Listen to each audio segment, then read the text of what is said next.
क्योंकि अगर पूर्ण बहुमत से चुनेंगे तो वही होगा जो अभी बीजेपी कर रही है। किसी भी पार्टी को चुनना, किसी भी पार्टी को सत्ता में लाना, ये जनता की अपनी चॉइस होती है, उनका अपना मत होता है। सत्ता में भारतीय जनता पार्टी ही आने वाली है और इसका सबसे बड़ा कारण है हमारे पास किसी भी बड़े राजनीतिक विकल्प का ना होना। कांग्रेस ने अपने समय में जो भ्रष्टाचार किए हैं वो इतने ज़्यादा हैं कि जिनका कोई सीमा ही नहीं है। अब क्यों नहीं किसी को जेल में भेज रहे हैं, या अभी मतलब दिल्ली का कायाकल्प कर देंगे, ये बदल देंगे, वो बदल देंगे, क्या बदल दिया? विनाश काले विपरीत बुद्धि, समझ गए ना। जब विनाश काल लिखा होता है तो बुद्धि फिर जाती है। चतुर्वेदी। प्रिया चतुर्वेदी, क्या लगता है पॉलिटिक्स में इंटरेस्ट है आपका? जी हाँ, थोड़ा बहुत।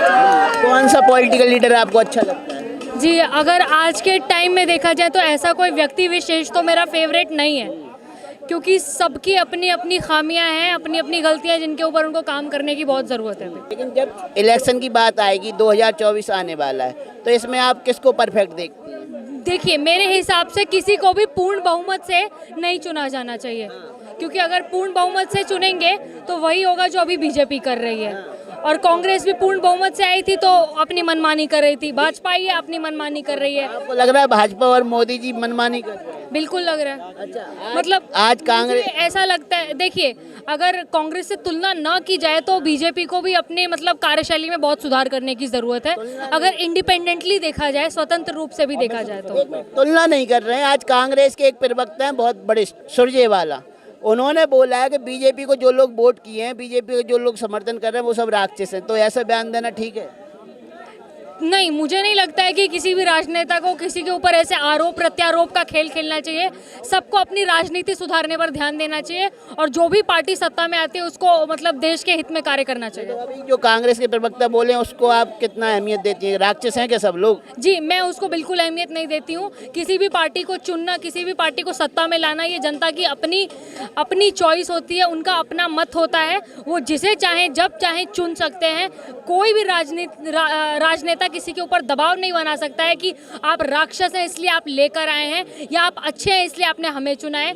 कोई किसी को इस तरह की जनरलाइज नहीं कर सकता है। तो आपका कहना भी ये जो बोला गया है बीजेपी के सपोर्टरों के लिए राक्षस शब्द, वो गलत है? जी हाँ, बिल्कुल गलत है। तो 2024 में आपको लग रहा है कि कौन सी सरकार अच्छा करेगी, कौन बहुमत लेके आए? जी देखिए, बहुमत तो नहीं पता, बट जैसा हम सब जानते हैं, सबको कहीं ना कहीं ये बात पता है कि सत्ता में भारतीय जनता पार्टी ही आने वाली है और इसका सबसे बड़ा कारण है हमारे पास किसी भी बड़े राजनीतिक विकल्प का ना होना। वजह क्या है कि विकल्प नहीं दिख रहे हैं आज मोदी जी के सामने? वजह क्या है क्योंकि विकल्प नहीं दिख रहे हैं मोदी जी के सामने? सबसे बड़ी ये है कि कांग्रेस ने अपने समय में जो भ्रष्टाचार किए हैं वो इतने ज़्यादा हैं कि जिनका कोई सीमा ही नहीं है। और दूसरी बात यह है कि अरविंद केजरीवाल की जो पार्टी आम आदमी पार्टी, उसको अभी इलेक्शन कमीशन ने नेशनल पार्टी का दर्जा दिया है, तो उसको अपनी पैठ पूरे देश में बनाने के लिए कम से कम कुछ नहीं तो 10 साल का समय लग जाएगा। जी हाँ, क्योंकि अभी वो नेशनल पार्टी अभी बनी है, कुछ महीने ही हुए होंगे उसको। लेकिन भ्रष्टाचार की अगर बात करें, जिन भ्रष्टाचारियों का अरविंद केजरीवाल विरोध करते चुनाव से पहले, जब वो राजनेता नहीं बने थे, जब सामाजिक कार्यकर्ता के तौर पे काम कर रहे थे अन्ना जी के साथ, तब तो भ्रष्टाचार आम आदमी पार्टी में नहीं हो रहा है क्या? हर पार्टी में हो रहा है, किसी में कम हो रहा है, किसी में ज्यादा हो रहा है। तो यही तो मेरा सवाल है। जो केजरीवाल कहते थे कि हम इनको जेल में भेजेंगे, चाहे लालू यादव हो, चाहे राहुल गांधी हो, चाहे सोनिया गांधी हो, चाहे ममता बनर्जी हो, कोई भी नेता हो विपक्ष का, सबको जेल में डालने की बात करते। तो मैं अरविंद केजरीवाल से पूछ रही हूँ, अब कहाँ है? अब क्यों नहीं किसी को जेल में भेज रहे हैं, या अभी मतलब दिल्ली का कायाकल्प कर देंगे, ये बदल देंगे, वो बदल देंगे, क्या बदल दिया? लेकिन अब तो उन्हीं से गठबंधन करके प्रधानमंत्री बनने का सपना देख रहे हैं। क्या लग रहा है हो जाएगा सपना उनका? सर, इसी को राजनीति कहा जाता है। जहाँ प्रजातंत्र में चलना है आपको तो डिप्लोमेसी फॉलो करना ही पड़ेगा। जिस करवट ऊंट बैठ रहा है आपको उसी तरफ जाना पड़ेगा सर, तभी आप सत्ता में रह पाएंगे, तभी आपकी पार्टी चल पाएगी। अरविंद केजरीवाल भी अपनी पार्टी का फ्यूचर देख रहे हैं, इस हिसाब से कदम उठा रहे हैं। भ्रष्टाचारियों का समर्थन लेके आगे बढ़ेंगे। देख, अब उनको ऐसा लग रहा है कि उनकी पार्टी इसी से चल सकती है तो चलाएं, फिर कौन रोकने जा रहा है उन्हें?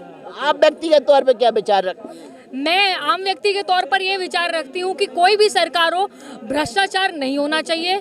जनता चुन कर ला रही है तो जनता के विकास के लिए काम होने चाहिए, और जो भी वोट पड़ रहे हैं वो धर्म, जाति, समुदाय के नाम पर नहीं, विकास के नाम पर पड़ने चाहिए। राहुल गांधी जो कह रहे हैं कि मोदी जी रावण है, मोदी जी नफरत की दुकान है, मोदी जी अनपढ़ है, मोदी जी नफरत फैलाने वाले नेता है, ये सब सच है क्या? मोदी जी भी तो बहुत कुछ कहते हैं राहुल गांधी जी को, तब तो आप नहीं जाकर मोदी जी से सवाल पूछते हैं कि आप क्यों? सबके लिए सवाल पूछते हैं। आप जाइए ना, उनसे भी पूछिए। आप मुझसे पूछ रहे हैं, अब उनके और तो ये कह रहे हैं कि आपको लगता है कि मोदी जी रावण है। मेरे लगने या ना लगने से तो नहीं कुछ होने वाला है। मेरे लगने या ना लगने से तो प्रधानमंत्री की गद्दी पर से नहीं उतरने वाले हैं या नहीं बैठने वाले हैं। तो मुझे क्या लगता है उससे मोदी जी को ना कोई फर्क पड़ता है, ना मोदी जी को क्या लगता है उससे मुझे कोई फर्क पड़ता है। राहुल गांधी को लेके आपके क्या विचार? राहुल गांधी प्रधानमंत्री बन जाएंगे 2024? देखिए जी, अगर अच्छा अपना उनके पास अगर अच्छा चुनावी एजेंडा होगा, अच्छे तरह से वो अगर पब्लिक का दिल जीतने में सफल हुए, जैसे मोदी जी ने लोगों का दिल जीता है, उनकी कार्यशैली में भले खामियां हो तब भी लोगों का दिल जीता है, इसलिए उनकी भूल चूक पब्लिक माफ़ किए जा रही है बराबर। अभी मणिपुर, हरियाणा माफ़ किए जा रही है क्योंकि लोगों के बीच में उनका है। और अगर वैसे राहुल गांधी भी दबदबा बना सकते हैं तो वो जीत सकते हैं, कोई ऐसी बड़ी बात नहीं है। तो मोहब्बत की दुकान खोलने की योग्यता रखते हैं राहुल गांधी? कर्नाटक में तो खोल दिया, पूरे देश में कब खोलेंगे देखना बनता है। आपको विश्वास है क्या? मैं किसी भी पार्टी की नहीं, मैं आम आदमी पार्टी की बात कर रही थी, लेकिन अगर केंद्र में आएगा तो मैं मतलब मेरा पर्सनल ये नहीं है, लेकिन अगर अभी मौजूदा हालातों को देखा जाए, मौजूदा राजनीतिक हवा देखा जाए तो भारतीय जनता पार्टी आएगी। आप क्या बोलेंगे? 2024 में किसकी सरकार बनेगी? और जो भारतीय जनता पार्टी को सपोर्ट करने वाले लोगों को राक्षस कहा गया, उस पर आपकी? विनाश काले विपरीत बुद्धि, समझ गए ना?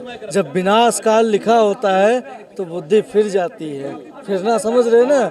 बुद्धि खराब हो जाती है, तो उनको विनाश काले विपरीत बुद्धि दिख रहा है। उनके ऊपर तो FIR होना चाहिए, FIR होना चाहिए, उनको जेल में डालना चाहिए। उनकी हिम्मत कैसे हुई ऐसे बयान देने की? वो नेता है जनता के, राक्षस खुद हैं। जो जनता को राक्षस बोले वो राक्षस खुद है। उनको जनता को राक्षस बोले वो खुद राक्षस है। तो आपका क्या मान? और मैं मोदी जी का फैन हूँ। अगर किसी की माँ ने दूध पिला रखा ना, मोदी को हरा के दिखा देगा, उसके साथ मैं खड़ा हूँ। तो मोहब्बत की दुकान खुलेगी या नहीं खुलेगी? जो मोदी बोलेगा वही होगा, जो मोदी बोलेगा वही होगा। मोदी तो रावण है। कौन कहता रावण है? देश को सुधारने का सब कुछ बढ़ना पड़ता है इंसान को। मोहब्बत की दुकान तो संसद में भी खुल रही है, फ्लाइंग किस दिए? हाँ, देखिए ऐसे तो फिर शशि थरूर तो ये काम बहुत पहले ही कर चुके हैं। थरूर भी कांग्रेस के नेता हैं। शुरू तो उन्होंने ही किया था ना ये आंख मार के, उसके बाद पहले भी राहुल गांधी ये काम कर चुके हैं। ये पहली बार तो नहीं हो रहा है हमारे यहाँ संसद के अंदर।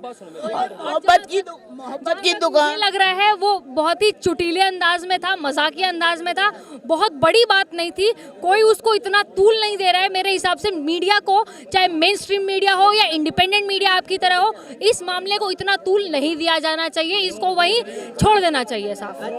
लेकिन लोग तो देख रहे हैं संसद में क्या मर्यादा है।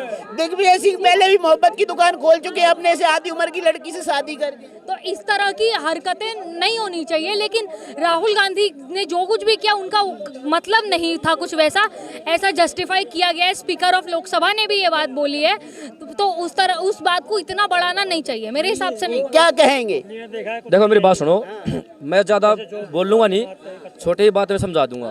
कांग्रेस का क्या मतलब था? खुद खाओ और खाने दो, देश अपने बात, देश से कुछ भी हो, देश का नाश हो जाओ, चाहे देश में गरीबी आओ अमीरी आओ। उस टाइम पे कांग्रेस राज में क्या हो रहा था? अमीर इंसान अमीर होता जा रहा था, गरीब इंसान गरीब होता जा रहा था। ठीक है, ऐसे ऐसे झोपड़पट्टियाँ दिखा दूंगा आपको, जाके देखो उनमें घर उनकी माँ बेटियाँ फैक्ट्री में काम करती हैं। ठीक है, और उनके घर वाले आदमी बच्चे नशा करते हैं, घर से सिलेंडर उठाते हैं, चून का कट्टा उठाते हुए बेचारी शाम को कमा के लाती है, सुबह देखती है घर पे कुछ नहीं मिलता। तो मोदी जी के राज में क्या हो रहा है? सब कुछ बहुत बढ़िया रहा है, दिल्ली को छोड़ के हर स्टेट में चला, सब कुछ बढ़िया है। टमाटर 200 रुपए किलो हो गए, गैस के सिलेंडर के दाम। फिर वो मेरी बात सुनो ना, जो ये मेरी बात सुनो, जो ये बस का किराया फ्री कर रखा है लेडीजों का, बिजली का बिल फ्री, अब ये कहाँ से निकलेगा? भाई जब दिल्ली में आएगा गिनवा तो दो। मोदी के 3 काम गिनवा दो। मोदी के 3 काम कौन गिनवा देगा? मैं गिनवाऊंगा। सुनो, एक ही देश में 2 झंडे थे, एक ही देश में 2 झंडे थे, एक झंडा हुआ तिरंगा हमारा। ठीक, 370 ठीक है। दूसरा हर महिलाओं को सम्मान मिला।